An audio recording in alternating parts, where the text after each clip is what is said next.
Olá, Deus abençoe a todos no nome do Senhor Jesus Cristo. Eu gostaria de trazer hoje aqui uma meditação para nós todos. Tudo que eu falo aqui não é para você, é para nós, porque a palavra de Deus, ela é para quem prega também. Se quem prega não usufruir daquilo que está sendo falado, nós nos tornamos apenas um entregador de recados. E eu posso me lembrar, o profeta William Branham dizendo na mensagem Um Homem Mais Insignificante da Cidade, ele disse que aquele moço que foi levar o recado de Simão para Jesus, aquele jovem perdeu a maior oportunidade da vida dele. Naquela festa, naquela reunião, nós temos uma mulher que foi perdoada dos seus muitos pecados e nós temos uma condenação para o dono da festa. Mas o profeta nos chamou a atenção para quem levou o recado, o convite para o Senhor Jesus Cristo. Aquele moço perdeu uma oportunidade incrível.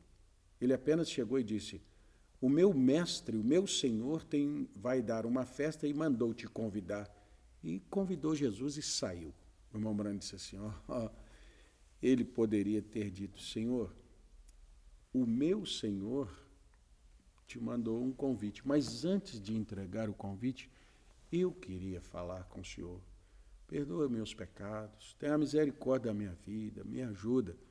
Ele não fez isso e simplesmente não reconheceu diante de quem ele estava. E por isso, nós, como pregadores da palavra, nós devemos entender que, quando nós vamos falar a palavra, a oportunidade que nós temos de ouvir ela de Deus é tão grandiosa que nós não podemos ser apenas um recadeiro de Deus para as pessoas. Eu tenho um recado de Deus para você, senão eu tenho uma palavra de Deus para nós todos. Então eu quero tomar primeiro aos Coríntios, capítulo 3. Quero tomar o verso 11, quem sabe depois nós podemos voltar até ao primeiro, mas eu queria, a partir do verso 11, ler convosco assim. Porque ninguém pode pôr outro fundamento além do que já está posto, o qual é Jesus Cristo. Jesus Cristo é o fundamento da igreja. Ninguém pode vir e tentar fazer nada como fundamento além de Jesus Cristo. E se alguém sobre esse fundamento formar um edifício, aí sim. A partir de Jesus Cristo, nós temos muitas edificações, muitas interpretações, muitas construções, muito aproveitamento. Tem gente, e eu podia parar aqui e voltar numa outra mensagem que o profeta irmão Branham intitulou de Por quê? Lá no finalzinho dessa mensagem ele conta a experiência de que ele foi um dia em uma fazenda de produção de laranjas, e ali ele encontrou uma árvore um tanto quanto estranha, e naquela árvore tinha laranja, tinha limão, tinha o que nós chamamos aqui de mexerica, e ele usa o nome toranjas. Aí ele disse assim, mas que árvore é essa? Aquele fazendeiro disse assim, ela é uma laranjeira. Por que tem todos esses frutos nessa laranjeira? Ele disse, porque são enxertos, e esses frutos estão produzindo segundo a natureza do galho. Enxertou um limão numa laranjeira, aquele galho, a partir do enxerto, deu limão. Enxertou a mexerica, a partir do enxerto, deu a mexerica. Enxertou lá a toranja, a partir do enxerto, deu a toranja. O profeta ficou assim, mas como assim? Não, todos eles alimentam da mesma seiva, que é cítrica, mas ela não muda a natureza do galho. Aí ele disse, mas que coisa! E ela nunca mais produzirá laranja? Aí aquele fazendeiro disse, sim. Quando ela produzir o próprio galho, o galho dela vai produzir laranja. Aí irmão Branham disse, glória a Deus! O que foi? Ele disse, assim é Jesus Cristo. E os galhos são como denominações. Eles se enxertam, então ele é a base, e a partir da base ele é a árvore central, e a partir da árvore central são feitos enxertos. E os enxertos vão produzir segundo sua natureza. Mas mesmo enxertado em Cristo, eles não mudaram a natureza? Infelizmente, não. Então ele nunca mais vai dar um verdadeiro cristão quando ele produz o galho original, com certeza. Então, eu volto para a Escritura, o apóstolo Paulo dizendo assim, se alguém sobre este fundamento, Jesus, formar um edifício de ouro, de prata, pedras preciosas, madeira, feno, palha, a obra de cada um se manifestará. Na verdade, o dia a declarará, porque pelo fogo será descoberta. E o fogo provará qual seja a obra de cada um. Se a obra que alguém edificou nessa parte permanecer, esse receberá galardão. Se a obra de alguém se queimar, sofrerá detrimento, mas o tal será salvo, todavia, como pelo fogo. Então veja, nós estamos... Eu poderia deixar isso aqui bem exclusivo a ministérios?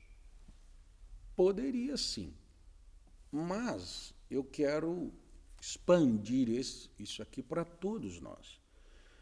Nós estamos trabalhando na obra do Senhor, no reino de Deus.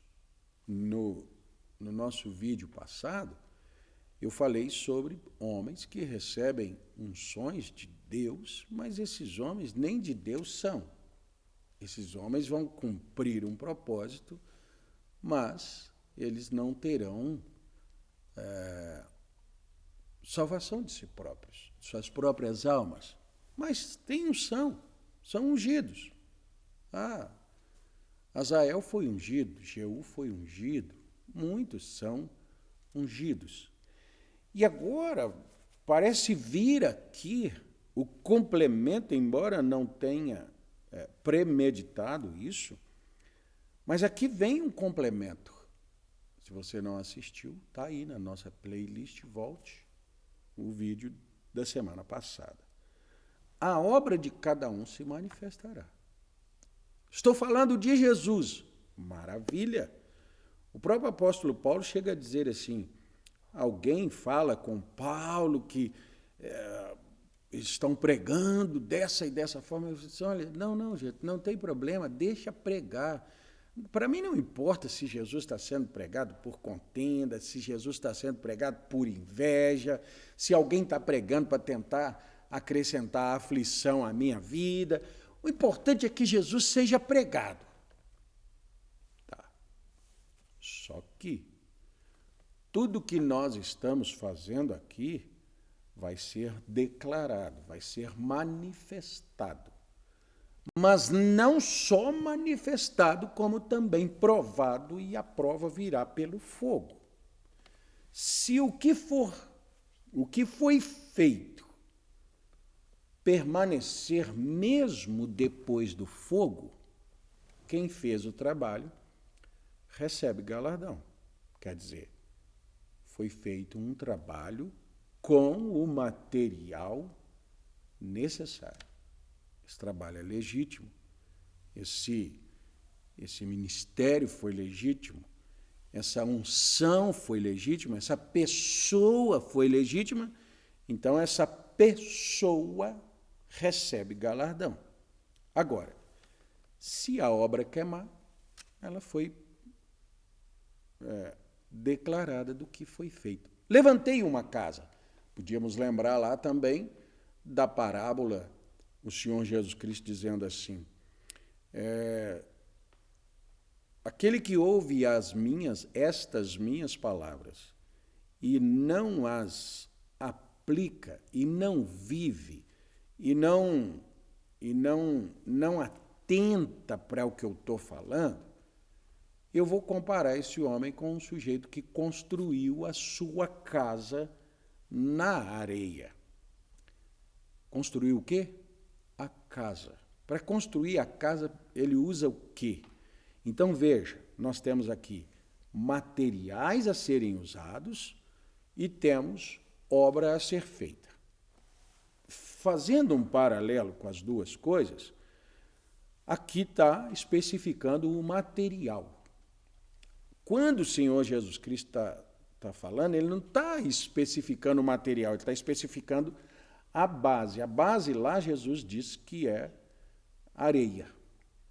É casa, é casa. O material da casa é bom, é bom. Ficou bonito, está pronto, tá.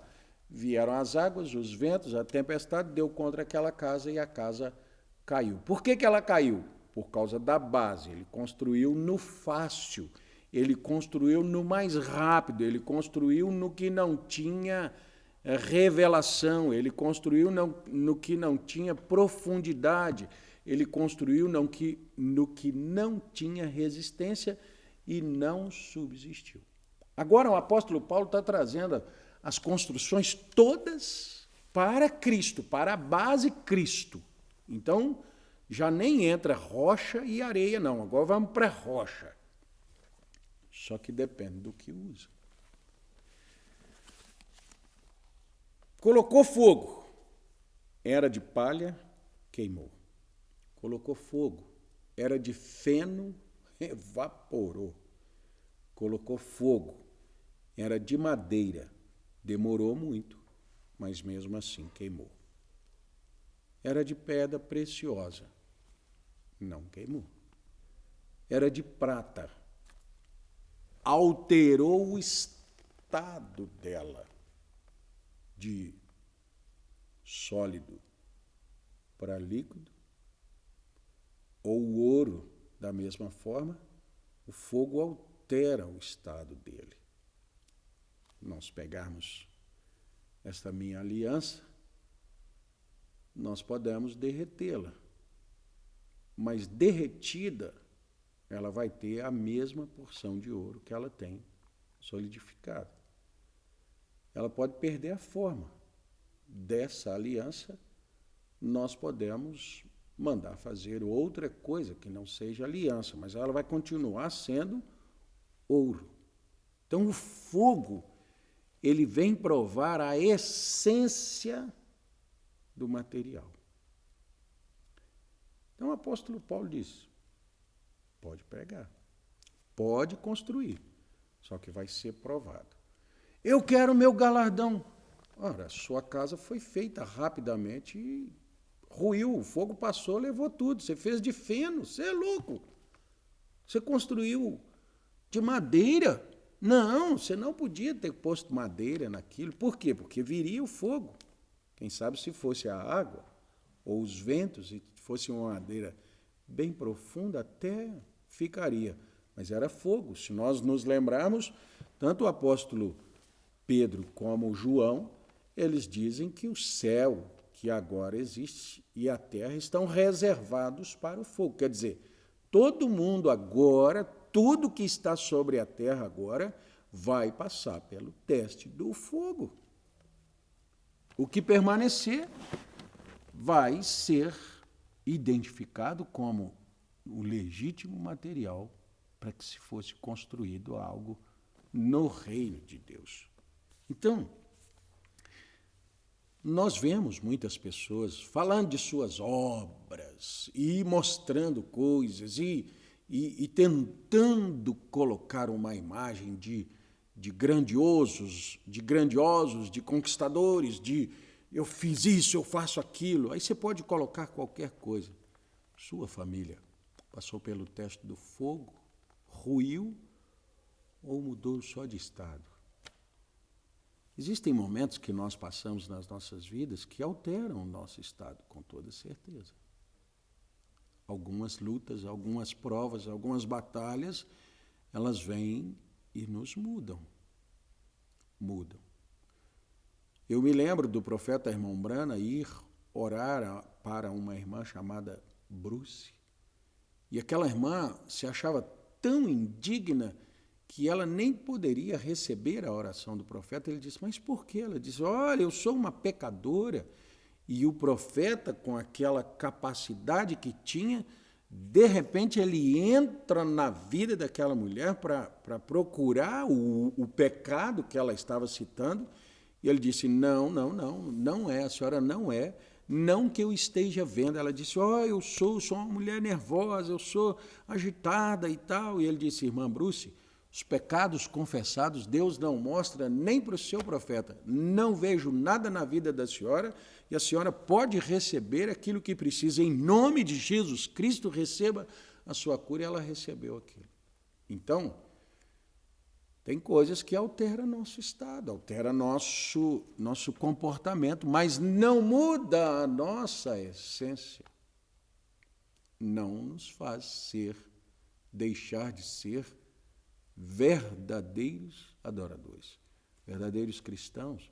O problema veio e parece que te derreteu, mas junta aquilo que foi derretido, espera o tempo dele solidificar de novo, ele volta a ser o quê? Volta a ser ouro. Não voltou a ser aliança, mas continua sendo ouro? Continua. A gente pode fazer de novo a mesma aliança. Agora, era palha, era papel, era madeira, o fogo vai desintegrar. O fogo consome aquilo. Então, o apóstolo Paulo está falando com a igreja de Coríntios aqui, por isso ele chegou nisso. Ele falou, olha, gente, eu queria pregar para vocês coisas bem mais sólidas, mensagens muito mais profundas. Mas eu não pude falar com vocês porque vocês não são espirituais. O quê? Nós não somos espirituais? Como assim não somos? Sim, não, vocês não são. Vocês nem conseguem digerir o que eu poderia pregar. Me prova isso. Aí ele disse aqui, no verso 3, porque ainda sois carnais, pois, havendo entre vós inveja, contendas e dissensões, não sois porventura carnais? E não andais segundo os homens? Então veja, às vezes as pessoas estão... Agora, eu disse que nós iríamos lá na frente e voltaríamos aqui. Aqui, Paulo deu um teste de fogo neles. Isso aqui foi um fogo e tanto, mostrando para eles assim, gente, você não pode nem digerir isso. Se te der um pouquinho de revelação, você sai se achando maior do que o outro e daqui a pouco você tá arrasado, atolado, até se salva. Mas a sua obra que você faz com aquilo que Deus dá, rui tudo, desaba, some, evapora, não permanece, não ficou. E por que você pode dizer isso? Você ouviu e já tinha inveja. Vocês ouviram e já tinha contenda. Vocês ouviram. E aí depois ele diz assim, Vocês estão dizendo assim, eu sou de Paulo, eu sou de Apolo, eu sou desse, eu sou daquele, eu sou desse ministério, eu sou daquele outro ministério. Aí, gente, não. Paulo se coloca lá e diz assim, ó, nem eu sou nada, nem o Apolo é nada. Sabe o que aconteceu? Eu plantei, Apolo regou, mas Deus deu o crescimento. Pelo que nem o que planta é alguma coisa, nem o que rega é alguma coisa, mas Deus que dá o crescimento. Então você não pode ser meu e nem do Apolo, você tinha que ser de Deus. Se você fosse mais maduro, se você fosse espiritual, se você tivesse estrutura, se as coisas que você está dizendo fossem mesmo tão forte assim, você não estaria dizendo que você é de fulano de tal, você estaria dizendo, eu sou de Deus. E se você veio de Deus, você volta para Deus. E se você é de Deus, você passa pelos testes. E se você é de Deus, as obras que você faz, elas são financiadas por Deus e, portanto, Deus te dá o material. Lembra de Neemias, Esdras e Zorobabel? Deus quer que nós refaçamos o templo, reparemos os muros. Então, o próprio Deus faz o rei inimigo, porque o rei, naquele momento, embora tivesse dado graça a eles de trabalhar, o rei era senhor deles e eles eram escravos de guerra. Deus fez o próprio rei dar para eles os materiais. E se foi dado o material por Deus, Deus não daria material para ruir com o próximo vento, Deus não daria material para ruir com a próxima dificuldade, com as, vamos colocar para os nossos dias, são dias que foi previsto que nesses dias haveria multiplicação de escândalo que esfriaria o amor. Ausência de fé, que o Filho do Homem nem poderia ser recebido. E aí você percebe que muitas pessoas ouviram coisas e acharam que aquilo era tudo, que elas eram mesmo, e elas se denominaram e colocaram, que denominar é dizer, eu sou de Paulo ou eu sou de Apolo. Os apolistas, os paulinos, os branistas, e aí você pode colocar todos os títulos que alguém se chama. Mas quando você diz assim, eu sou melhor cristão do que eu era ontem, esse passa pelo fogo e sai do outro lado ainda, com a mesma essência. Portanto, irmãos, se você puder, aproveita que está reunido aí com a sua família agora, ouvindo as chaves do Evangelho, e termina de ler, ou leia, o capítulo 3 inteiro, de 1 aos Coríntios. Eu creio que isso nos trará grandes benefícios e nós poderemos estar aqui no nosso próximo vídeo com muito mais sede de ouvir de Deus. Deus os abençoe e até lá.